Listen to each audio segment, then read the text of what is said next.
الحمد لله رب العالمين والصلاة والسلام على أشرف الأنبياء والمرسلين نبينا محمد وعلى آله وأصحابه أجمعين وعلى من تبعه بإحسان إلى يوم الدين أما بعد فقد قال الله عز وجل إن إلينا إيابهم ثم إن علينا حسابهم. கண்ணியமிக்க சகோதரர்களே, நாம் எல்லோரும் அல்லாஹ் சுப்ஹானஹு வ தஆலாவை, அல்லாஹ்வின் தூதரை, மறுமை வாழ்க்கையை நம்பிக்கை கொண்ட மக்களாக இருக்கிறோம். இந்த நம்பிக்கை இல்லாமல் ஒருவர் அல்லாஹ்வுடைய பார்வையில் மூமின் ஆக முடியாது, நம்பிக்கை கொண்டவராக ஆக முடியாது. மறுமை வாழ்க்கை நம்பிக்கை கொண்ட ஒவ்வொரு முஃமினும் ஒவ்வொரு முஸ்லிமும் மனிதர்களாகிய நாம் இந்த உலகத்தில் செய்யக்கூடிய காரியங்களுக்கு, செயல்களுக்கு நாளை மறுமை நாளில் அல்லாஹ்விடத்தில் பதில் சொல்ல வேண்டி இருக்கிறது. அல்லாஹ் சுப்ஹானஹு வ தஆலா நம்மை நிப்பாட்டி விசாரிக்கப் போகிறான், ஹிசாப் என்று சொல்வார்கள். அந்த விசாரணை நாளையும் நாம் நம்பிக்கை கொண்டவர்களாக இருக்கிறோம். இந்த நம்பிக்கை இல்லாமல் ஒருவர் மூமினாக முடியாது, முஸ்லீமாக முடியாது. அல்லாஹ் சுப்ஹானஹு வ தஆலா குர்ஆனில் சொல்கிறான், காஷியா அத்தியாயத்திலே, இன்ன இலைனா இயாபஹும், நிச்சயமாக நம்மை நோக்கியே உங்களுடைய திரும்புதல் இருக்கிறது, என்னை நோக்கியே நீங்கள் திரும்பி வர வேண்டி இருக்கிறது. சும்ம இன்ன அலைனா ஹிசாபஹும், பிறகு உங்களுடைய கேள்வி கணக்கு நம்மீது இருக்கிறது. அடியார்களை விசாரிக்கக்கூடிய அந்த பொறுப்பு, விசாரிக்கக்கூடிய அந்த உரிமை நம்மை படைத்து பரிபாலிக்கக்கூடிய அந்த ஏக இறைவனுக்கு மாத்திரம்தான் இருக்கிறது. ஆகவே நிச்சயமாக விசாரிப்போம் என்பதாக அல்லாஹ் சுப்ஹானஹு வ தஆலா குறிப்பிடுகிறான். அதேபோல்தான் அல்ஹாக்குமுத் தகாசுர் அந்த வசனத்துடைய இறுதியிலும், அந்த அத்தியாயத்தின் இறுதியிலும் அல்லாஹ் சொல்கிறான், சும்ம லதுஸ்அலுன்ன யௌமஇதின் அனின் நஈம், அல்லாஹ்வுடைய நிஅமத்துகளை குறித்து நீங்கள் நிச்சயமாக விசாரிக்கப்படுவீர்கள். சஹாபா பெருமக்கள் போர்க்களத்திலே இருந்தார்கள். போர்க்களத்தில் இருக்கும் பொழுது, போருக்கான பயணத்தில் இருக்கும் பொழுது பெரும்பாலும் பெருந்தம்பளத்தை சாப்பிட்டு தண்ணீர் குடிப்பது அவ்வளவுதான் அவர்களுக்கு கிடைக்கும். அடுத்தவர்கள் களத்தில் இறங்கி விடுவார்கள், வாள்களை ஏந்தி எதிரிகளுக்கு எதிராக நின்று விடுவார்கள். இந்த வசனத்தை அவர்கள் கேள்விப்பட்ட பொழுது, அல்லாஹ்வின் தூதரே, பெரும்பாலும் நாம் இந்த பெருந்தம்பளத்தையும் தண்ணீரை சாப்பிட்டு தான் உயிர் வாழ்கிறோம், இந்த வாள்களுக்கு கீழே தான் தூங்குகிறோம், இப்படி இருக்க நிஅமத்துகளை குறித்து அல்லாஹ் விசாரிப்பதாக சொல்கிறானே, அதாவது இவ்வளவு கஷ்டத்தில் நாம் இருக்கிறோமே, இருந்தும் நிஅமத்துகள் குறித்து விசாரிக்கப்படுவோமா என்று கேட்க ரசூல் அவர்கள் சொன்னார்கள், நிச்சயமாக இது நடந்தே தீரும். என்னதான் நாம் கஷ்டத்தில் இருந்தாலும், சோதனைகளில் இருந்தாலும், அல்லாஹ்வுடைய நிஅமத்துகள் நமக்கு கிடைத்து கொண்டுதான் இருக்கிறது. சில சமயம் சோதனைகள் வரலாம், முசீபத்துகள் வரலாம், அதே நிலை அப்படியே தொடராது.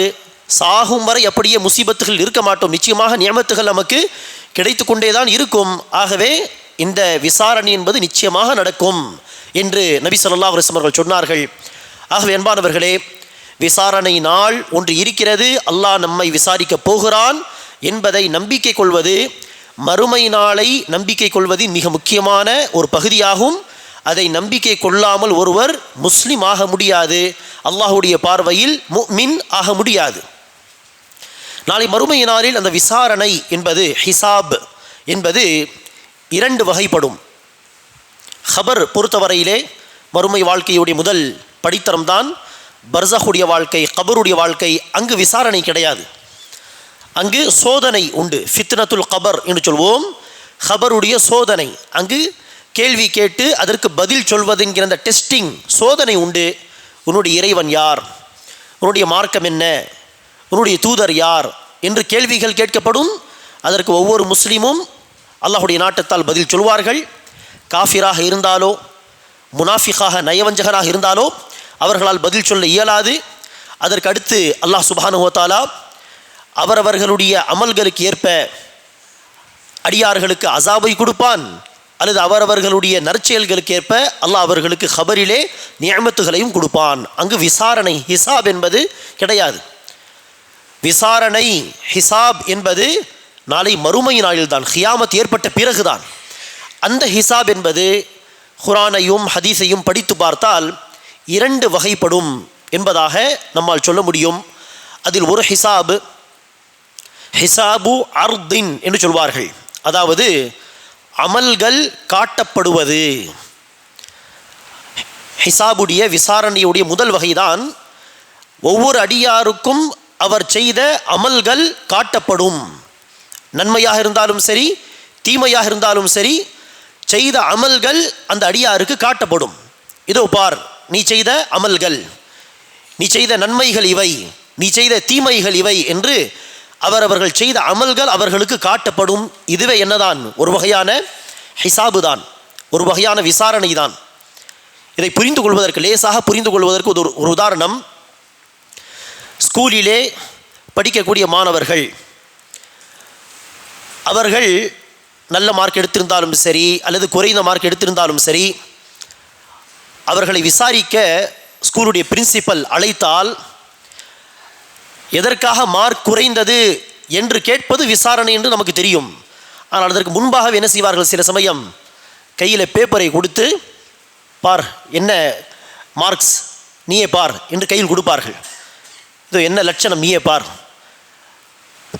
என்ன மார்க் எடுத்தாய், என்ன மதிப்பெண் எடுத்தாய் பார் என்று கொடுத்து விடுவதே விசாரணை தான். ஒரு வகையான விசாரணை ஆரம்பித்து விட்டது என்று பொருள். அடுத்து எதற்காக மார்க் குறைந்தது என்று கேட்டால் இது அடுத்த கட்ட விசாரணை. அதுபோல் அல்லாஹ் சுப்ஹானஹு வ தஆலா நாளை மறுமை நாளிலே அடியார்களுக்கு அவரவர்கள் செய்த அமல்களை காட்டுவான், இதோ பாருங்கள் என்று. ஆகவே அந்த அமல்கள் காட்டப்படுவது முதல் கட்ட விசாரணை, விசாரணையின் முதல் வகை, விசாரணையின் முதல் படித்தரம். இதை பற்றி தான் அல்லாஹ் சுப்ஹானஹு வ தஆலா குர்ஆனில் சொல்கிறான், ஃபமன் யஅமல் மிஸ்கால தர்ரத்தின் கைரன் யரஹ் வமன் யஅமல் மிஸ்கால தர்ரத்தின் ஷர்ரன் யரஹ். எவர் ஒருவர் கடுகளவு நன்மை செய்திருப்பாரோ அதை அவர் பார்ப்பார், எவர் ஒருவர் கடுகளவு அணு அளவு தீமை செய்திருப்பாரோ அதையும் அவர் பார்ப்பார். நன்மை தீமை இரண்டையும் செய்த நாமே மறந்து விடுவோம் பல விஷயங்களை.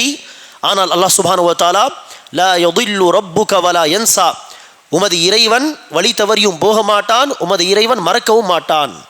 அல்லாஹ் சுப்ஹானஹு வ தஆலா நம்முடைய எல்லா அமல்களையும் பாதுகாத்து வைத்திருப்பான். நன்மையும் சரி தீமையும் சரி அது காட்டப்படும். ஒவ்வொருவரும் தான் செய்த நன்மையை, தான் செய்த தீமையை நிச்சயமாக நாளை மறுமை நாளிலே கண்கூடாக என்ன செய்வார்? பார்த்து கொள்வார். நபி ஸல்லல்லாஹு அலைஹி வஸல்லம் அவர்கள் ஒரு ஹதீஸிலே சொல்கிறார்கள், நாளை மறுமை நாளிலே விசாரணைக்காக அடியார் அல்லாஹ்வுக்கு முன்னால், ரஹ்மானுக்கு முன்னால் நிப்பாட்டப்படும் பொழுது லைஸ பைனஹு வ பைனல்லாஹி தர்ஜுமான், அல்லாஹ்வுக்கும் அவருக்கும் இடையில் யாரும் டிரான்ஸ்லேட்டர் இருக்க மாட்டார்கள். அடியார் சொல்வதை அல்லாஹ்வுக்கு சொல்வதற்கோ, அல்லாஹ் சொல்வதை அடியாருக்கு சொல்வதற்கோ டைரக்டாக அல்லாஹ் விசாரிப்பான். இடையில் யாரும் டிரான்ஸ்லேட்டர் இருக்க மாட்டார்கள். அந்த அடியார் தனக்கு வலது பக்கம் பார்த்தால் தான் செய்த அமல்கள் மாத்திரம்தான் தெரியும், இடது பக்கம் பார்த்தால் அவர்கள் செய்த அமல்கள் மாத்திரம்தான் தெரியும். இப்படி செய்த அமல்கள் நாளை மறுமை நாளிலே காட்டப்படும் என்பது முதல் கட்ட விசாரணையாகும். அல்லாஹ் சுப்ஹானஹு வ தஆலா நாளை மறுமை நாளிலே அந்த அமல்களை காட்டுவானே, அது தொடர்பாக வரக்கூடிய ஒரு செய்தியிலே நபி ஸல்லல்லாஹு அலைஹி வஸல்லம் சொல்கிறார்கள், அல்லாஹ் சுப்ஹானஹு வ தஆலா ஒரு மூமினை அழைத்து ரகசியமாக இந்தந்த பாவத்தை நீதானே செய்தாய் என்று விசாரிக்க, ஆம் யா அல்லாஹ் இதை நான் தான் செய்தேன் என்று சொல்ல, அல்லாஹ் சுப்ஹானஹு வ தஆலா சொல்வான், உலக வாழ்க்கையில் நீ செய்த இந்த பாவத்தை அடியார்களை விட்டு நான் மறைத்து வைத்திருந்தேன், யாருக்கும் தெரியவில்லை. இன்றைய நாள் அந்த பாவங்களை நான் உனக்காக மன்னிக்கிறேன் என்று அல்லாஹ் சுப்ஹானஹு வ தஆலா அக்ஃபிரு லக்கல் யௌம், மக்ஃபிரத் என்று சொன்னாலே மறைப்பது தான். உலகத்திலும் நான் அதை மறைத்தேன், இன்று ஹஷர் மைதானத்திலும் இந்த விசாரணையுடைய நாளிலும் அந்த பாவங்களை இந்த அத்தனை மனிதர்களுக்கு முன்னிலையில் நான் அதை மறைத்து உன்னை மன்னிக்கிறேன் என்று அல்லாஹ் சுப்ஹானஹு வ தஆலா சொல்வான். இப்படி பலவிதமான செய்திகள் உண்டு. எல்லா செய்திகளிலும் ஒற்றுமையான ஒரு பொருள் என்ன, கருத்து என்ன? செய்த அமல்கள் அங்கு காட்டப்படும், நன்மையும் காட்டப்படும் தீமையும் காட்டப்படும், பெரிய பெரிய அமல்களும் காட்டப்படும், சிறிய சிறிய நன்மைகளும் காட்டப்படும், பெரிய பெரிய பாவங்களும் காட்டப்படும், அணு அளவு செய்த தீமையும் காட்டப்படும். இப்படி அமல்கள் காட்டப்படுவது இது முதல் கட்ட விசாரணை. இந்த விசாரணைக்கு அடுத்ததாக தான் அமல்கள் காட்டப்பட்ட பிறகுதான் அந்த அமல்கள் எழுதப்பட்ட ஏடுகளும் அடியார்களுடைய கையில் வழங்கப்படும். அந்த அமல்கள் காட்டப்பட்ட பிறகு அது எழுத்து வடிவத்தில் எழுதப்பட்ட அந்த ஏடுகளும் அடியார்களுடைய கையில் வழங்கப்படும். இதுவும் முதல் கட்ட விசாரணையில் ஹிசாபில் நடக்கக்கூடிய ஒரு விஷயம்தான். இதை பற்றியும் ஏராளமான செய்திகள் உண்டு. அல்லாஹ் சுப்ஹானஹு வ தஆலா குர்ஆனிலே சொல்கிறான், இன்ஷிகாக் அத்தியாயத்திலே, வஅம்மா மன் ஊதிய கிதாபஹு பியமீனிஹி, யாருக்கு வலது கையிலே அந்த அமல்களுடைய ஏடுகள் வழங்கப்படுமோ, ஃபஸௌஃப யுஹாஸபு ஹிசாபன் யஸீரா, அவருக்கு அடுத்த கட்டத்தில் இலகுவான விசாரணை நடக்கும். அந்த இலகுவான விசாரணை என்ன என்பதை நாம் அடுத்து பார்க்கலாம் இன்ஷா அல்லாஹ். அந்த ஏடுகள் கையில் வழங்கப்படுவதே ஒரு விசாரணை தான். அல்லாஹ் இதோ என்ன அமல் செய்தாய் பார், கண்கூடாக பார்த்துக்கொள் என்று அல்லாஹ் கையில் அந்த ஏடுகளை கொடுத்து விடுவான். இதுவே விசாரணை. அந்த அடுத்த கட்ட இரண்டாம் கட்ட விசாரணை வலது கையில் வாங்கிய அந்த அடியார்களுக்காக அல்லாஹ் லேசாக்கி தருவான். ஃபஸௌஃப யுஹாஸபு ஹிசாபன் யஸீரா, அவர் அடுத்து கூடிய சீக்கிரம் இலகுவான விதத்தில் விசாரிக்கப்படுவார். அந்த விசாரணைக்கு அடுத்து வயன்கலிபு இலா அஹ்லிஹி மஸ்ரூரா, சொர்க்கத்தில் அவர்களுடைய உறவினர்கள் இருப்பார்கள், மனைவி பிள்ளைகள் என்று அவர்களும் இறை விசுவாசிகளாக இருந்து அவர்களும் சொர்க்கத்திற்கு சென்று இருந்தால் தன்னுடைய அந்த உறவினர்களை நோக்கி வீட்டுக்காரர்களை நோக்கி சந்தோஷமாக அவர் சென்று விடுவார் என்று அல்லாஹ் சுப்ஹானஹு வ தஆலா நல்லடியார்கள் குறித்து நற்செய்தியை சொல்கிறான். அல்லாஹ் அவர்களை இலகுவான விதத்தில் விசாரிப்பான். அவர்களுக்கு வலது கையில் அந்த ஏடுகள் வழங்கப்படும்.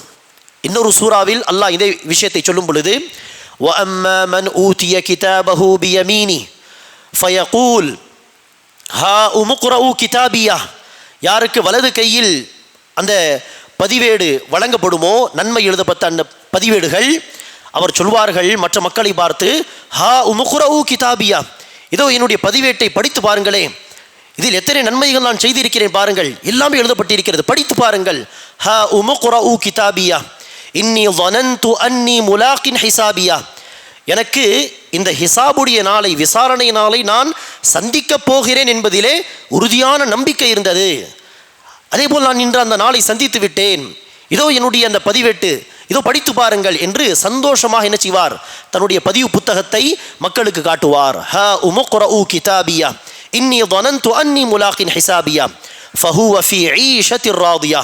அடுத்து அல்லாஹ் சுப்ஹானஹு வ தஆலா இலகுவான விதத்தில் அவரை விசாரித்து சொர்க்கத்துக்கு அனுப்பிவிடுவான்.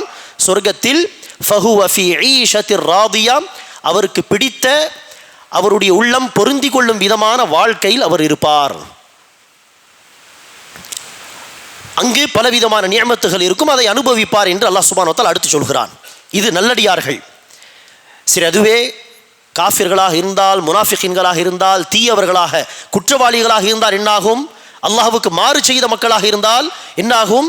அல்லாஹ் சுப்ஹானஹு வ தஆலா இன்ஷிகாக் சூராவில் சொல்லும் பொழுது, வஅம்மா மன் ஊதிய கிதாபஹு வராஅ ظஹரி, யாருக்கு முதுகின் பின்புறத்தில் இருந்த அந்த பதிவு புத்தகம் இடது கையில் வழங்கப்படுமோ, அவன் என்ன செய்வான்?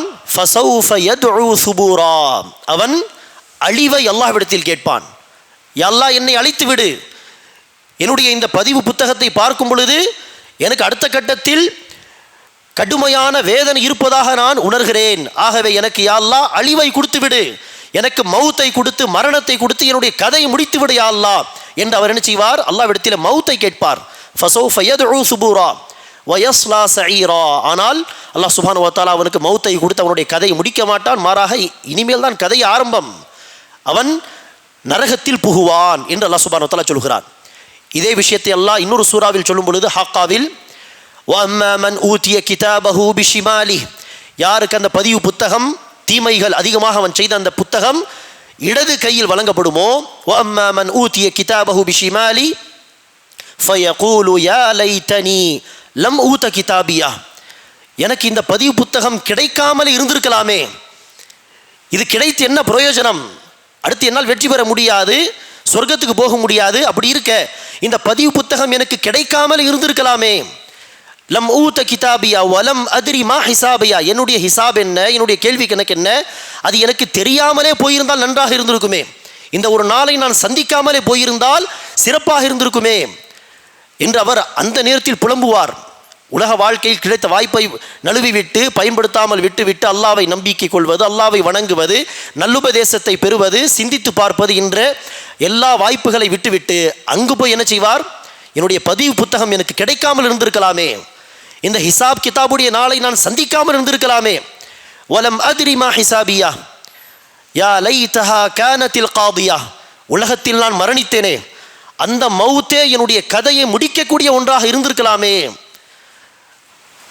யா லைதஹா கானத்தில் காதியா மா அக்னா அன்னி மாலியா, நான் சேர்த்து வைத்த அந்த சொத்து சுகம் எல்லாம் எனக்கு இப்போது உதவவில்லையே, எனக்கு என்னுடைய சொத்தெல்லாம் உதவி செய்யவில்லையே. ஹலக அன்னி சுல்தானியா, என்னிடத்தில் உலகத்தில் என்ன அதிகாரம் ஆட்சி இருந்ததோ, பவர் இருந்ததோ, அது எல்லாமே அழிந்து போய்விட்டதே. அந்த அதிகாரம், அந்த ஆட்சி, அந்த பவர் எதுவும் இன்று எனக்கு உதவி செய்வதற்கு வர காணுமே என்று புலம்புவார். அடுத்து அல்லாஹ் சுப்ஹானஹு வ தஆலா மலக்குமார்களை அழைத்து இவனை இழுத்து சென்று நரகத்தில் போடுங்கள். ஆகவே இப்படி அன்பானவர்கள், இது முதல் கட்ட விசாரணை. அந்த முதல் கட்ட விசாரணையில் அமல்கள் காட்டப்படும், கண்கூடாக பார்ப்பார்கள். அடுத்து பதிவு புத்தகமாகவும் அது வலது கையில் நல்லடியார்களுக்கும் இடது கையில் தீயவர்களுக்கும் வழங்கப்படும். அந்த தீயவர்கள் அந்த பதிவு புத்தகத்தை பார்த்து எல்லா பாவங்கள் எழுதப்பட்டிருக்குமே, அதை பார்க்கும் பொழுது மேலும் சொல்வதாக அல்லாஹ் இன்னொரு அத்தியாயத்தில் சொல்கிறான், மாலி ஹாதல் கிதாப், இந்த பதிவு புத்தகத்துக்கு என்ன ஆகிவிட்டது? லா யுகாதிரு சகீரத்தன் வலா கபீரத்தன் இல்லா அஹ்சாஹா, பெரிய பாவம் சிறிய பாவம் என்று எதையும் விட்டு வைக்காமல் அத்தனை விஷயத்தையும் இது பதிவு செய்திருக்கிறதே, இந்த புத்தகத்துக்கு என்ன ஆகிவிட்டது என்று அங்கு புலம்புவார் என்று அல்லாஹ் சுப்ஹானஹு வ தஆலா சொல்கிறான். ஆகவே மலக்குமார்கள், நன்மை தீமை எழுதக்கூடிய மலக்குமார்கள் தன்னுடைய டியூட்டியை, தன்னுடைய பொறுப்பை அவ்வளவு சிறப்பாக செய்திருப்பார்கள்.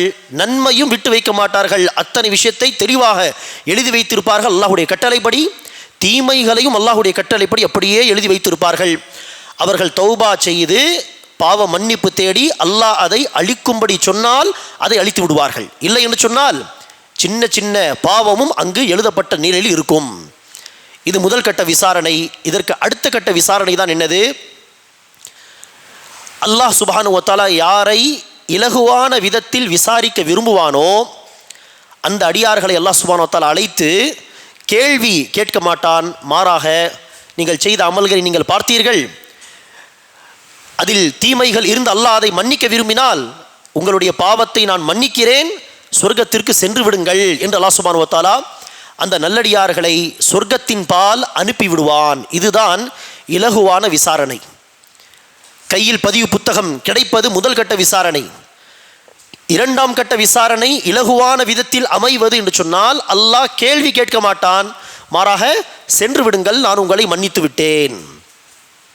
இதுவே அல்லாஹ் சுப்ஹானஹு வ தஆலா இரண்டாம் கட்ட விசாரணையில் விசாரிக்க தொடங்கிவிட்டால் விசாரிக்கப்படும் அந்த அடியாருக்கு அழிவு என்பது நிச்சயம். அசாப், அடுத்த கட்டத்திலே அவருக்கு வேதனை வழங்கப்படுவது நிச்சயம் என்பதாக நபி ஸல்லல்லாஹு அலைஹி வஸல்லம் அவர்கள் சொல்கிறார்கள். நபி ஸல்லல்லாஹு அலைஹி வஸல்லம் அவர்கள் ஆயிஷா ரதியல்லாஹு அன்ஹா அவர்களுக்கு இந்த செய்தியை சொன்னார்கள். மன் நூகிஷல் ஹிசாப ஹலக, யாரை அல்லாஹ் சுப்ஹானஹு வ தஆலா தீவிரமாக விசாரிப்பானோ அந்த அடியார் அழிந்து விட்டார். அந்த அடியாருக்கு அடுத்த கட்டத்தில் வேதனை என்பது நிச்சயம். என்ன அர்த்தம்? அல்லாஹ் ஒரு அடியாரை நிப்பாட்டி எதற்காக இப்படி நீ செய்தாய் என்று இப்படி தீவிரமாக அல்லாஹ் விசாரிக்க தொடங்கிவிட்டால் அவர் வசமாக மாட்டிவிட்டார் என்று பொருள். அடுத்த கட்டத்தில் அவருக்கு பனிஷ்மெண்ட் என்பது, வேதனை என்பது, அசாப் என்பது நிச்சயம். யாரை அல்லாஹ் வேதனை செய்ய விரும்புவானோ அவர்களை தான் அல்லாஹ் நிப்பாட்டி கேள்வியாக கேட்பான், விசாரணையாக அதை அல்லாஹ் சுப்ஹானஹு வ தஆலா எடுப்பான் என்று நபி ஸல்லல்லாஹு அலைஹி வஸல்லம் அவர்கள் சொன்னார்கள். இந்த ஹதீஸை சொன்ன பொழுது, அதாவது அல்லாஹ் யாரை நிப்பாட்டி விசாரிக்க தொடங்கி விடுவானோ அவர்களுக்கு அசாப் என்பது நிச்சயம் என்று சொன்ன பொழுது ஆயிஷா ரதியல்லாஹு அன்ஹா அவர்களுடைய உள்ளத்தில் ஒரு சந்தேகம் வந்தது. என்ன சந்தேகம்? அல்லாஹ் சுப்ஹானஹு வ தஆலா இன்ஷிகாக் சூராவிலே சொல்கிறான், வஅம்மா மன் ஊதிய கிதாபஹு பியமீனிஹி ஃபஸௌஃப யுஹாஸபு ஹிசாபன் யஸீரா, யாருக்கு அல்லாஹ் சுப்ஹானஹு வ தஆலா வலது கையிலே பதிவு புத்தகத்தை வழங்குவானோ கூடிய சீக்கிரம் அவருக்கு இலகுவான விசாரணை நடத்தப்படும் என்று சொன்னால், அங்கு இலகுவான விசாரணை இருக்கும் என்பதாக அல்லாஹ் சொல்கிறானே. ஆனால் ரசூல் என்ன சொன்னார்கள்?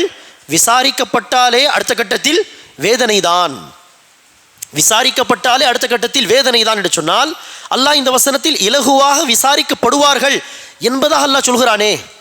அப்படி இருக்க விசாரிக்கப்பட்டாலே வேதனை எப்படி வழங்கப்படும் என்று ஆயிஷா ரலியல்லாஹு அன்ஹா அந்த வசனத்தை வைத்து ரசூல் சொன்ன ஹதீஸுக்கு விளக்கம் கேட்டார்கள். அதற்கு நபி ஸல்லல்லாஹு அலைஹி வஸல்லம் அவர்கள் சொன்னார்கள், இலகுவான விசாரணை என்பது அமல்கள் காட்டப்படுவதுதான். அமல்கள் காட்டப்படும், பதிவு புத்தகம் கையில் வழங்கப்படும், இதுதான் இலகுவான விசாரணை. அடுத்து அல்லாஹ் சுப்ஹானஹு வ தஆலா விசாரிக்காமல் என்ன செய்வான்? நான் உங்களை மன்னித்து விட்டேன், நீங்கள் சொர்க்கத்திற்கு சென்று விடுங்கள் என்று அல்லாஹ் சுப்ஹானஹு வ தஆலா சொர்க்கத்திற்கான தீர்ப்பை வழங்கி விடுவான். இதுதான் இலகுவான விசாரணை. அல்லாஹ் கேள்வி கேட்க தொடங்கிவிட்டால் அடுத்த கட்டத்திலே வேதனை என்பது நிச்சயம் என்பதாக நபி ஸல்லல்லாஹு அலைஹி வஸல்லம் அவர்கள் சொன்னார்கள். ஆகவே இந்த உதாரணத்திலே நமக்கு இந்த கால சூழ்நிலையில் ஒரு படிப்பினை உண்டு. என்ன படிப்பினை என்றால், சில சமயம் ரசூல் அவர்கள் சொன்ன சில ஹதீஸுகள் குர்ஆனுக்கு முரண்படுவது போல் தெரியலாம். ஆனால் அது என்ன கிடையாது, உண்மையில் முரண்பாடாக இருக்க வாய்ப்பில்லை. ஆதாரபூர்வமான ஹதீஸாக இருந்தால், நபி ஸல்லல்லாஹு அலைஹி வஸல்லம் அவர்கள் சொன்ன ஆதாரபூர்வமான ஒரு செய்தியாக இருந்தால், அது ஒருபோதும் குர்ஆனில் அல்லாஹ் சொன்ன ஒரு வார்த்தையோடு முரண்படுவதற்கு வாய்ப்பே கிடையாது. ஆம், நமக்கு அது முரண்படுவது போல் தெரியலாம். ஆனால் அதற்கு என்ன விளக்கம், அந்த வசனத்துக்கு என்ன பொருள், இந்த ஹதீஸுக்கு என்ன பொருள், இதற்கு சரியான விளக்கம் என்ன? எனக்கு அது முரண்படுவது போல் தெரிகிறதே, ஆனால் இதற்கு என்ன அறிஞர்கள் விளக்கம் சொல்லியிருக்கிறார்கள் என்று நாம் தேடி பார்த்தோமே ஆனால் நிச்சயமாக முரண்பாடு இல்லாத ஒரு விளக்கம் நமக்கு கிடைக்கும். நபி ஸல்லல்லாஹு அலைஹி வஸல்லம் சொன்னார்கள், யார் விசாரிக்கப்படுவாரோ அவருக்கு வேதனை நிச்சயம். உடனே ஆயிஷா ரலியல்லாஹு அன்ஹாவுக்கு என்ன கேள்வி வந்தது? அல்லாஹ் சொல்கிறான், யாருக்கு வலது கையில் பதிவு புத்தகம் வழங்கப்படுமோ அவர் இலகுவான விதத்தில் விசாரிக்கப்படுவார். அல்லாஹ் சொல்கிறான், இலகுவான விதத்தில் விசாரிக்கப்படுவார், அவருக்கு அடுத்து வேதனை இருக்காது. ஆனால் ரசூல் சொல்கிறார்கள், விசாரிக்கப்பட்டாலே அடுத்து வேதனை இருக்கும். ஆகவே ஆயிஷா ரலியல்லாஹு அன்ஹா வந்து ரசூலிடம் கேட்டார்களா, இல்லையா அல்லாஹ்வின் தூதரே, அல்லாஹ் இப்படி சொல்கிறானே. அதுக்கு ரசூல் அவர்கள் விளக்கம் சொன்னார்கள், இலகுவான விசாரணை என்பது அந்த அமல்கள் காட்டப்படுவது. டைரக்டாக அந்த அமல்கள் காட்டப்படலாம், அதே போல பதிவு புத்தகமாகவும் அந்த அமல்கள் காட்டப்படலாம். அந்த அமல்கள் காட்டப்படுவது தான் இலகுவான விசாரணை. அடுத்தெல்லாம் கேள்வி கேட்க மாட்டான், அனுப்பிவிடுவான் என்பதாக நபி ஸல்லல்லாஹு அலைஹி வஸல்லம் அவர்கள் விளக்கம் சொன்னார்கள். ஆகவே நாம நினைச்சக்கூடாது, இந்த ஹதீஸ் குர்ஆனுக்கு முரண்படுகிறது, இந்த ஹதீஸு அல்லாஹ்வுடைய இந்த வசனத்துக்கு முரண்படுகிறது, ஆகவே இது ஹதீஸே கிடையாது, ஏதோ ஒரு கோளாறு இருக்கிறது என்று உடனே அந்த ஹதீஸை மறுத்து விடுவது சிந்தனை ரீதியான ஒரு வழிகேடாகும். மாறாக அந்த ஹதீஸுக்கு என்ன விளக்கம், அந்த வசனத்துக்கு என்ன விளக்கம் என்று தான் நாம் தேடி போக வேண்டும் என்கிற ஒரு படிப்பினையை இந்த இடத்தில் நாம் பெறலாம். அடுத்ததாக அன்பானவர்களே, இப்படி இரண்டாம் கட்ட விசாரணையில் அல்லாஹ் சுப்ஹானஹு வ தஆலா யாரை மன்னித்து அருள் புரிந்து சொர்க்கத்துக்கு அனுப்ப விரும்புவானோ அவர்களிடத்தில் அல்லாஹ் கேள்வி கேட்க மாட்டான். ஆகவேதான் சில அறிஞர்கள் இன்னொரு ஹதீஸிலே இந்த விளக்கத்தை குறிப்பிடுகிறார்கள். நபி ஸல்லல்லாஹு அலைஹி வஸல்லம் அவர்கள் சொன்னார்கள், லா யஸூலு கதம இப்னி ஆதம், ஆதமுடைய மகனின் கால் நகர்ந்து செல்ல முடியாது 4 கேள்விகளுக்கு பதில் சொல்லாதவரை. அல்லாஹ் சுப்ஹானஹு வ தஆலா ஒவ்வொரு அடியாரிடத்திலும் ஆயுட்காலத்தை எந்த காரியங்களில் செலவு செய்தார்கள், அதில் குறிப்பாக அடுத்து வாலிப பருவத்தை எந்த காரியங்களில் செலவு செய்தார்கள், அதேபோல் எங்கிருந்து சம்பாதித்தார்கள், எந்த விஷயங்களில் தன்னுடைய காசு பணத்தை செலவு செய்தார்கள், கல்வி கற்ற கல்விக்கு ஏற்ப எவ்வளவு அமல்படுத்தினார்கள் என்கிற கேள்விகளுக்கு பதில் சொல்லாமல் யாரும் நகர்ந்து போக முடியாது என்கிற அந்த ஹதீஸில் சில அறிஞர்கள் இந்த விளக்கத்தை கொண்டு வந்து சொல்கிறார்கள். அல்லாஹ் யாரை மன்னிக்க விரும்புவானோ அவர்களுக்கு இந்த விசாரணையும் இருக்காது. அல்லாஹ் சுப்ஹானஹு வ தஆலா செய்வான், இந்த விஷயத்தை எல்லாம் அல்லாஹ்வாக சொல்லிவிட்டு நீங்கள் இந்த அமலை செய்திருக்கிறீர்கள், இந்த பாவங்களும் செய்திருக்கிறேன், நான் அதை மன்னித்து விட்டேன், சொர்க்கத்திற்கு சென்று விடுங்கள் என்று அல்லாஹ் சுப்ஹானஹு வ தஆலா அவர்களை தீவிரமாக விசாரிக்காமல் அல்லாஹ் அனுப்பிவிடுவான். ஆம், அல்லாஹ் யாரை நிப்பாட்டி எதற்காக நீ இந்த பாவத்தை செய்தாய் என்று அல்லாஹ் விசாரிக்க தொடங்கிவிட்டால் அடுத்து தண்டனை என்பது நிச்சயம் என்று நபி ஸல்லல்லாஹு அலைஹி வஸல்லம் அவர்கள் சொன்னார்கள். ஆம், இதிலும் இந்த சட்டத்திலும் அல்லாஹ் நாடினால் சில விதிவிலக்கு இருக்கலாம். உதாரணத்திற்கு ஒரு நபர் என்ன செய்கிறார், இறந்து போவதற்கு முன்பாக தன்னுடைய மக்களை அழைத்து, தன்னுடைய பிள்ளைகளை அழைத்து சொல்கிறார், நான் இறந்து போன பிறகு என்னை எரித்துவிட்டு என்னுடைய சாம்பலை ஆங்காங்கே என்ன செய்யுங்கள், காட்டில் மலையில் என்று ஆங்காங்கே அதை தூவிவிடுங்கள், ஏனெனில் அல்லாஹ் என்னை மீண்டும் உயிர்ப்பித்து விட்டால், எழுப்பிவிட்டால் யாருக்கும் கொடுக்காத ஒரு வேதனையை, கடுமையான வேதனை எனக்கு அல்லாஹ் கொடுத்து விடுவான் என்று இப்படிப்பட்ட ஒரு மரண சாசனத்தை சொல்கிறார். அவர் இறந்த பிறகு அவருடைய மக்களும் பிள்ளைகளும் அதே போல் அவரை எரித்து சாம்பலை ஆங்காங்கே பல இடங்களில் தூவிவிட்டார்கள். ஆனால் அல்லாஹ் சுப்ஹானஹு வ தஆலாவுக்கு என்ன, அந்த சாம்பலை மறுபடியும் சேர்த்து, அந்த சாம்பலே தேவையில்லை சொல்ல போனால், மீண்டும் அல்லாஹ் எழுப்புவதற்கு போதுமானவன், ஆற்றல் மிக்கவன். நபி ஸல்லல்லாஹு அலைஹி வஸல்லம் சொன்னார்கள், அல்லாஹ் அந்த அடியாரை எழுப்பி, எதற்காக நீ இப்படி செய்தாய் என்று கேட்க, உன்னுடைய அச்சத்தின் காரணமாக தான் யா அல்லாஹ், உனக்கு பயந்து தான் நான் இப்படி செய்தேன் என்று சொல்ல, அவருக்கு இப்படிப்பட்ட ஒரு மனசாசனம் சொல்வது தவறு என்று புரியாமல் போயிருக்கலாம், கல்வி இல்லாமல் போயிருக்கலாம். ஆனால் அல்லாஹ்வுடைய பயம் அதிகமாக இருந்தது. ஆகவே அவரிடத்தில் என்ன காரணம், எக்ஸ்கியூஸ் இருந்திருக்கும், அல்லாஹ்வுக்கு தெரியும். அல்லாஹ் என்ன செய்வான், அந்த அடியாரை மன்னித்து விடுவான் என்பதாக நபி ஸல்லல்லாஹு அலைஹி வஸல்லம் அவர்கள் சொல்கிறார்கள். இப்படி விதிவிலக்காக சில பேரை எல்லாம் விசாரித்து மன்னிப்பது என்று நடக்கலாம். அல்லது ரசூல் அவர்கள் சொன்ன இந்த அடியார் மாத்திரம் அந்த விதிவிலக்கில் வரலாம். ஏனெனில் அந்த சம்பவத்தை படிக்கும் பொழுது நமக்கு ஒரு படிப்பினை கிடைக்கும் என்கிற அடிப்படையில் அல்லாஹ் அப்படி விசாரித்திருப்பான். இப்படி சில விதிவிலக்குகள் இருக்கலாம். ஆனால் பெரும்பாலும் அல்லாஹ்வுடைய சட்டம் என்னவென்றால், அல்லாஹ் விசாரிக்க தொடங்கிவிட்டால் அடுத்து வேதனை தரப்போகிறான் என்று பொருள். அதேபோல் தான் பாருங்கள், விசாரணை இல்லாமல் அல்லாஹ் சுப்ஹானஹு வ தஆலா சொர்க்கத்துக்கு அனுப்பி விடுவான் என்று சொன்னோமே, அதற்கு இன்னொரு உதாரணம் தான் என்னது, நபி ஸல்லல்லாஹு அலைஹி வஸல்லம் சொன்னார்கள், என்னுடைய உம்மத்திலே, என்னுடைய சமூகத்திலே 70,000 பேர் கேள்வி கணக்கு இல்லாமல், முன்கூட்டி ஒரு அசாப் இல்லாமல் டைரக்டாக நேரடியாக சொர்க்கத்திற்கு சென்று விடுவார்கள். அந்த 70,000 என்பது என்ன கிடையாது, எக்ஸாக்டாக 70,000 என்று சொன்னால் 70,000, அடுத்து யாருக்கும் அந்த வாய்ப்பு கிடையாது. அப்படி இல்லை, 70,000 என்று சொன்னால் நிறைய மக்கள் என்று அர்த்தம். இந்த உம்மத்தில் ஒரு பெரிய கூட்டம் கேள்வி கணக்கு இல்லாமல், அசாப் இல்லாமல் டைரக்டாக சொர்க்கத்தில் நுழைந்து விடுவார்கள் என்றுதான் பொருள். ஆகவே தான் இன்னொரு ஹதீஸிலே அந்த 70,000 மக்களில் ஒவ்வொரு நபருக்கு பின்னால் 70,000 பேர் இருப்பார்கள் என்கிற ஒரு ஆதாரபூர்வமான ஹதீஸும் உண்டு.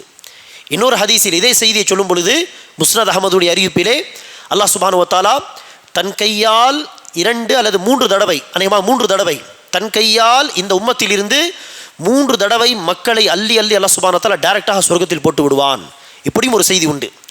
இப்படி அல்லாஹ் சுப்ஹானஹு வ தஆலாவுடைய பேரருளால் இந்த உம்மத்திலிருந்து முன்கூட்டிய ஒரு ஹிசாப், கேள்வி கணக்கு இல்லாமல் அல்லாஹ் நிப்பாட்டி ஒரு கேள்வியும் கேட்க மாட்டான், ஹிசாபே இல்லாமல் அசாபும் இல்லாமல் டைரக்டாக அல்லாஹ் சுப்ஹானஹு வ தஆலா சொர்க்கத்தில் ஏராளமான மக்களை இந்த உம்மத்திலிருந்து அல்லாஹ் சுப்ஹானஹு வ தஆலா அனுப்புவான். இது இந்த உம்மத் மீது அல்லாஹ் சுப்ஹானஹு வ தஆலாவுடைய பெரிய அருள், பெரிய கருணை. ஆகவே ரசூல் அவர்கள் சொன்னார்கள், இந்த உம்மத்தில் இருந்து 70,000 பேர், அதாவது எக்கச்சக்கமான மக்கள் கேள்வி கணக்கின்றி முன்கூட்டி ஒரு அசாப் இல்லாமல் டைரக்டாக சொர்க்கத்தில் நுழைந்து விடுவார்கள். அவர்கள் யார் என்று சொன்னால், ஏகத்துவ கொள்கையில் மிக உறுதியாக இருக்கக்கூடிய மக்கள். ஏகத்துவ அந்த கொள்கைக்கு நேர்மாற்றமான ஷிர்கான விஷயங்கள் அவர்கள் போக மாட்டார்கள். என்னதான் உடல்நிலை சரியில்லை, உடம்பு சரியில்லை, நோய், வீட்டில் பிரச்சனை என்று என்னதான் முசீபத்து பிரச்சனைகள் என்று இருந்தாலும் வாழ்க்கையில் ஷிர்கான வழியில் சென்று மாந்திரிகம் செய்ய மாட்டார்கள். மஷாயிஹ், ஆமில் என்று சொல்லலாம். இன்று சின்ன சின்ன விஷயத்துக்கெல்லாம் சில முஸ்லிம்கள் ஓடுவார்கள். அவர்கள் எந்த அடிப்படையில் ஓதி பார்க்கிறார் அதெல்லாம் பார்க்க மாட்டார்கள். அது தட்டு தகடு தாயத்து என்னவா இருந்தாலும், சூனியவாதியாக கூட இருக்கட்டும், மந்திரவாதியாக கூட இருக்கட்டும், அதையெல்லாம் பொருட்படுத்த மாட்டார்கள். சின்ன சின்ன விஷயத்துக்கு என்ன செய்வார்கள், ஓடி போவார்கள். அதற்கு என்ன பெரிய விஷயத்துக்கு போகலாம், அப்படி அல்ல. ஆனால் எவ்வளவு அலட்சியம் பாருங்கள். முஸ்லிம்களாக இருந்து கொண்டு மந்திரவாதிகளிடம், சூனியவாதிகளிடம் அவர்களிடத்தில் சென்றால் இதற்கு ஒரு சொல்யூஷன் கிடைத்துவிடும், என்ன பிரச்சனையாக இருந்தாலும் சரி அவரிடத்தில் தீர்வு உண்டு என்று சுயமாக செல்வது மட்டுமல்லாமல் குடும்பத்தினர்களையும் அங்கு போகலாம், எனக்கு ஒருவர் தெரியும் என்று மந்திரவாதிகளிடம் அழைத்து செல்லக்கூடிய பெரிய ஒரு பாவத்தை, ஷிர்கான குஃப்ரான காரியத்தை செய்கிறார்கள். அப்படிப்பட்ட ஒரு காரியத்தை நேரடியாக சொர்க்கத்தில் நுழையக்கூடிய முஸ்லிம்கள் செய்ய மாட்டார்கள். ஷிர்கான விதத்தில் போய் மாந்திரிகம் செய்வது, ஓதி பார்ப்பது என்றெல்லாம் செய்ய மாட்டார்கள். லா யஸ்தர்கூன் வலா யததய்யரூன், சகூனம் பார்க்க மாட்டார்கள். வலா யக்தவூன், நெருப்பை பயன்படுத்தி வைத்தியம் பார்க்க மாட்டார்கள். நெருப்பு பயன்படுத்தி வைத்தியம் பார்க்கக்கூடிய ஒரு வழிமுறை அந்த காலத்தில் இருந்து இன்றும் இருக்கிறது. நெருப்பு அல்லது சூடு வைப்பதென்று அதை நபி ஸல்லல்லாஹு அலைஹி வஸல்லம் அவர்கள் வெறுத்தார்கள், தடுத்தார்கள். பல வைத்தியம், பல வழிமுறைகளை பயன்படுத்தியும் ஒரு தீர்வு கிடைக்கவில்லை. இறுதியாக லாஸ்ட் ஆப்ஷனாக என்ன செய்யலாம், அந்த சூடு வைப்பது, அந்த நெருப்பு, அதில் ஒரு நல்ல தீர்வு கிடைக்கும் என்று யாராவது ஆலோசனை கொடுத்து இறுதியாக அதையும் செய்து பார்க்கலாமே என்று போனால் இன்ஷா அல்லாஹ் தப்பில்லை. ஆனால் ஆரம்ப கட்டத்திலே அந்த நெருப்பை பயன்படுத்தி செய்யக்கூடிய வைத்தியத்தை செய்யக்கூடாது. ரசூல் அவர்கள் தடுத்திருக்கிறார்கள், அதை வெறுத்திருக்கிறார்கள். ஆகவே ரசூல் சொன்னார்கள், அந்த நெருப்பை கொண்டு வைத்தியம் பார்க்க மாட்டார்கள். வஅலா ரப்பிஹிம் யதவக்கலூன், அல்லாஹ்வை அவர்கள் சார்ந்திருப்பார்கள், அல்லாஹ் மீது முழு தவக்குலை வைத்திருப்பார்கள். அத்தகைய மக்கள் தான் நேரடியாக சொர்க்கத்தில் நுழைபவர்கள் என்று நபி ஸல்லல்லாஹு அலைஹி வஸல்லம் அவர்கள் சொன்னார்கள். இப்படி அல்லாஹ் சுப்ஹானஹு வ தஆலா யாரை மன்னிக்க விரும்புவானோ அஸாபே கொடுக்காமல் சொர்க்கத்துக்கு டைரக்டாக அனுப்ப வேண்டும் என்று அல்லாஹ் நாடி விடுவானோ அந்த அடியார்களை அல்லாஹ் நிப்பாட்டி என்ன செய்ய மாட்டான், விசாரிக்க மாட்டான். எதற்காக நீ இந்த பாவத்தை செய்தாய் என்று அல்லாஹ் சுப்ஹானஹு வ தஆலா விசாரிக்காமல், நீ செய்த அமல்கள் இது, நீ செய்த பாவங்கள் இது, உன்னுடைய பாவத்தை நான் மன்னித்து விட்டேன், இதோ சொர்க்கத்தில் நுழைந்து விடு என்று அல்லாஹ் சுப்ஹானஹு வ தஆலா அனுப்பிவிடுவான். இதுதான் இலகுவான விசாரணை. இதை தான் துவாவாக காஷியா அத்தியாயத்தின் கடைசி வசனத்தை இன்ன இலைனா இயாபஹும் சும்ம இன்ன அலைனா ஹிசாபஹும், நம் மீதுதான் அந்த அடியார்களுடைய ஹிசாப் விசாரணை இருக்கிறது, அது நம்முடைய பொறுப்பு, நாம் விசாரிக்க போகிறோம் என்று சொல்லும் பொழுது நபி ஸல்லல்லாஹு அலைஹி வஸல்லம் அவர்கள் துவா செய்ததாக ஹதீஸில் வருகிறது, அல்லாஹும்ம ஹாசிப்னி ஹிசாபன் யஸீரா, யா அல்லாஹ் இலகுவான விதத்தில் என்னுடைய விசாரணையை செய் என்று நபி ஸல்லல்லாஹு அலைஹி வஸல்லம் துவா செய்ததாக. இலகுவான விசாரணை என்றால் என்ன? கேள்வியே கேட்காமல் உன்னை நான் மன்னித்து விட்டேன் சென்று விடு என்று அனுப்பிவிடுவதுதான் இலகுவான விசாரணை. ஆகவே அந்த விசாரணையை, இலகுவான விசாரணையை நாம் அல்லாஹ்விடத்திலே கேட்க வேண்டும். அல்லாஹ் கேள்வியாக நம்மிடத்தில் கேட்க தொடங்கிவிட்டால் வசமாக மாட்டிவிட்டோம், அடுத்து அல்லாஹ் வேதனை செய்ய போகிறான் என்று பொருள். அதை விட்டு அல்லாஹ்விடத்திலே பாதுகாப்பு தேட வேண்டும். அந்த கடினமான விசாரணை, கஷ்டமான அந்த ஹிசாபை விட்டு இலகுவான விசாரணை அல்லாஹ்விடத்தில் கேட்க வேண்டும். அதற்காக ஒவ்வொரு நாளும் அல்லாஹ் நம்மை நிப்பாட்டி விசாரிப்பதற்கு முன்பாக, அந்த நாளை சந்திப்பதற்கு முன்பாக தன்னை தானே விசாரித்து கொள்வது என்கிற அந்த கடமையை நாம் ஒவ்வொரு நாளும் செய்வோமேயானால் அல்லாஹ் நம்மை நிப்பாட்டி என்ன செய்ய மாட்டான், கேள்வியாக கேட்டு விசாரிக்க மாட்டான். முஹாசபத்துன் நஃப்ஸ் என்று சொல்வோம். தன்னைத்தானே விசாரித்து கொள்வது, சுய பரிசோதனை செய்து கொள்வது. ஹாசிபு அன்ஃபுஸக்கும் கப்ல அன் துஹாசபு, உங்களிடம் விசாரணை நடத்தப்படுவதற்கு முன்பாக நீங்கள் தன்னைத்தானே விசாரித்து கொள்ளுங்கள், சுய பரிசோதனை செய்து கொள்ளுங்கள் என்று அறிவிப்பில் வருகிறது. அந்த விதத்திலே சுயமாக தன்னைத்தானே விசாரித்து கொள்ள வேண்டும். அல்லாஹ் சுப்ஹானஹு வ தஆலா குர்ஆனிலே சொல்கிறான், பனி இஸ்ராயீல் அத்தியாயத்தின் ஒரு வசனத்திலே, இக்ரா கிதாபக் கஃபா பினஃப்ஸிகல் யௌம அலைக ஹஸீபா, நாளை மறுமை நாளில் அல்லாஹ் சுப்ஹானஹு வ தஆலா அந்த பதிவு புத்தகத்தை கையில் கொடுத்த பிறகு சொல்வான், உன்னுடைய புத்தகத்தை படி. இக்ரா கிதாபக், உன்னுடைய அந்த பதிவு புத்தகத்தை நீயே படி, வாசி, என்ன அமல்கள் செய்திருக்க நீயே பார், உன்னுடைய பதிவு புத்தகத்தை நீ படி. கஃபா பினஃப்ஸிகல் யௌம அலைக ஹஸீபா, விசாரணை செய்து கொள்வதற்கு நீயே போதும், உனக்கே தெரியும் நீ எந்த அளவிற்கு அமலை செய்திருக்கிறாய் என்று அல்லாஹ் சுப்ஹானஹு வ தஆலா சொல்வான். எனவே அந்த நாளிலே, அந்த நேரத்திலே, ஆஹா இத்தனை பாவங்களை செய்திருக்கிறேனே, இதற்கெல்லாம் தௌபா கேட்டிருக்கலாமே, அமல்கள் மிக குறைவாக இருக்கிறதே என்னுடைய பதிவு புத்தகத்திலே, நன்மையுடைய பதிவேட்டிலே, இன்னும் கூடுதலாக சில அமல்களை செய்திருக்கலாமே என்று அந்த நாள் நன்மையுடைய பதிவு புத்தகத்தையும் தீமையுடைய பதிவு புத்தகத்தையும் பார்த்து நன்மையை செய்யாமல், நன்மைகளை அதிகமாக செய்திருக்கலாமே, தீமையை செய்யாமல் இருந்திருக்கலாமே, அல்லது தௌபா கேட்டிருக்கலாமே, இஸ்திக்ஃபார் செய்திருக்கலாமே என்று அங்கு யோசித்து எந்த ஒரு நன்மையும் இல்லை, அங்கு அதை சரி செய்வதற்கான வாய்ப்பு கிடையாது. ஆகவே இந்த உலகத்தில் இருக்கும் பொழுதே தன்னை தானே விசாரித்து கொள்வது, தன்னுடைய ஹிசாபை, விசாரணையை சுயமாக நாம் செய்து கொள்வது என்கிற அந்த கடமையை ஒவ்வொரு நாள் நாம் செய்வோமே ஆனால் நாளை மறுமை நாளில் இந்த ஹிசாப் என்பது நிச்சயமாக இலகுவாகிவிடும். அபூபக்கர் அல்லது உமர் பின் ஹத்தாப் ரதியல்லாஹு அன்ஹு அவர்கள் தனிமையில், அபூபக்கர் தான் அநேகமாக தனிமையில் இருந்த பொழுது தன்னுடைய நாவை ஏதோ பிடித்து, ஏதோ தன்னைத்தானே ஏதோ பார்த்து பேசிக்கொள்வது போல் யாரோ பார்த்தார்கள்.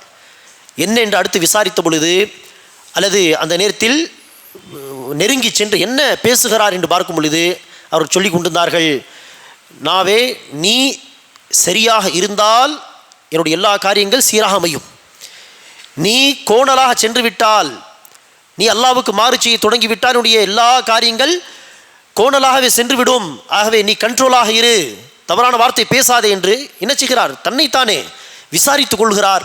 ஆகவே இந்த முஹாசபத்து நஃப்ஸ் என்கிற அந்த கடமையை ஒவ்வொரு நாளும், இது ஒவ்வொரு நாள் சொல்லப்போனால் ஒவ்வொரு நொடி ஒவ்வொரு காரியத்தை செய்வதற்கு முன்பாக, ஒரு காரியத்தை நடைமுறைப்படுத்துவதற்கு முன்பாக செய்ய வேண்டிய ஒரு கடமை தான் இந்த முஹாசபத்துன் நஃப்ஸ். ஒரு காரியத்தை செய்ய மனம் சொல்கிறது என்று சொன்னால், இதை செய்தால் எனக்கு நன்மையா தீமையா என்று முஹாசபத்துன் நஃப்ஸ் செய்து கொண்டு அடுத்து செய்வது. அல்லது ஒரு காரியத்தை செய்த பிறகு அது தவறு என்று சொன்னால் அங்கு மீண்டும் முஹாசபத்துன் நஃப்ஸ், இப்படி செய்து விட்டியே, அல்லாஹ்விடத்தில் தௌபா கேள், இஸ்திஃபார் செய் என்கிற இந்த முஹாசபத்துன் நஃப்ஸை ஒவ்வொரு நாள் ஒவ்வொரு நொடி நாம் கடைபிடிப்போமே ஆனால் நாளை மறுமை நாளிலே அல்லாஹ்வுக்கு முன்னால், ஏக இறைவனுக்கு முன்னால் நம்முடைய ஹிசாப் என்பது, கேள்வி கணக்கு என்பது இலகுவாக்கப்படும். அல்லாஹ் சுப்ஹானஹு வ தஆலா நம்முடைய கேள்வி கணக்கை நாளை மறுமை நாளிலே இலகுவாக்கி தருவானாக. அதற்கு ஒவ்வொரு நாளும் சுய பரிசோதனை செய்து கொள்ளக்கூடிய, சுயமாக ஹிசாப் செய்து கொள்ளக்கூடிய நன்மக்களாக அல்லாஹ் சுப்ஹானஹு வ தஆலா என்னையும் உங்களையும் ஆக்கிருள்வானாக. அல்லாஹும்ம ஹாசிப்னா ஹிசாபன் யஸீரா யௌமல் கியாமா. ஆமீன். வ ஆகிரு தஅவானா அல்ஹம்துலில்லாஹி ரப்பில் ஆலமீன். சுப்ஹானக்கல்லாஹும்ம பிஹம்திக அஷ்ஹது அல்லா இலாஹா இல்லா அன்த அஸ்தக்ஃபிருக வ அத்தூபு இலைக்.